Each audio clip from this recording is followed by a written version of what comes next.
One of the strangest postural misconceptions out there is what people believe they should do with their arms. The common belief is that pulling the shoulders and elbows back will widen the shoulders. Superficially, that may appear to be true compared to your starting point, but quite obviously, pulling the shoulders back will narrow the shoulder blades on your back, not widen them. And if we think about the back of the armpit, pulling the arms back will close and narrow that too. Today, we are going to think about the upper arm as a rectangular box. The upper arm is not a perfect box, but we can, fairly easily, imagine it as a box, with a front, a back, an inside, and an outside. The funny thing is, the common conception of improving your posture by pulling the shoulders and arms back is actually very much in line with the bad habit of posture that most people already have. It's an intensification of the bad habit. That habit is to turn the front of the arm box to the outside, to turn the outside towards the back, to turn the backside to the inside, and to show the inside forward. This wreaks havoc on the musculature of the arm, and so even strong people often have significant shortening of certain muscles and even tend to not fully use the muscles in the arm. Less strong people will often end up with flabbiness in the upper arm due to this misuse. Reach across with one arm and touch the opposite side of your pelvis. With your opposite hand, feel from the tip of the elbow up. That is the outside of the arm. Most people point the outside of their arm back, or on a diagonal somewhat backward. But obviously, I recommend you point the outside of your arm out.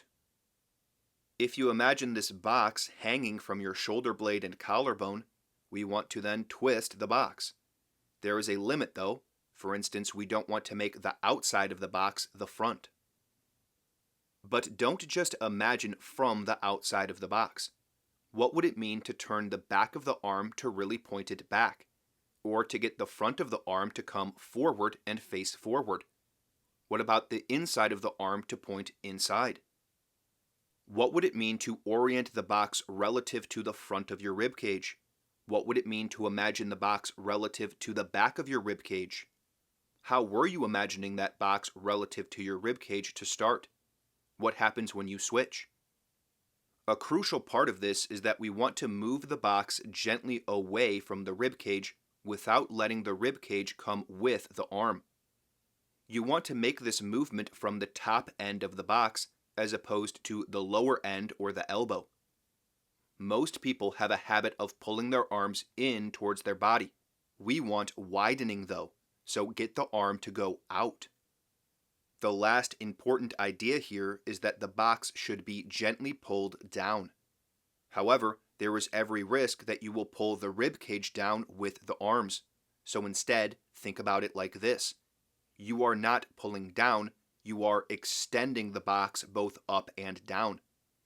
The muscles of the arm connect into the shoulder and rib cage, so think that the box is a bit elastic and can be pulled in both directions to expand. Now be careful, don't lift your shoulder, just expand in both directions. You should feel a bit of tension, especially if you're a beginner. That is the muscle and fascia stretching. Most will need the downward pull of this expansion to win, as we want the arms to sit low. That will produce the appropriate fall of the shoulder. But don't pull the rib cage down. Come back to rolling the rib cage up at the same time if you need to. If you get this going right, it will be an uncomfortable stretch for most people at first. It will demand some real lengthening of the musculature and fascia of the arm, back, and neck.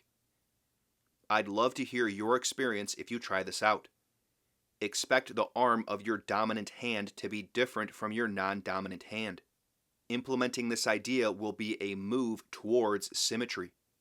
The change will take time, so don't get attached to what you can do the first day you try this. As you get more lengthening, you will be capable of going further. So give it a little time and give it some thought.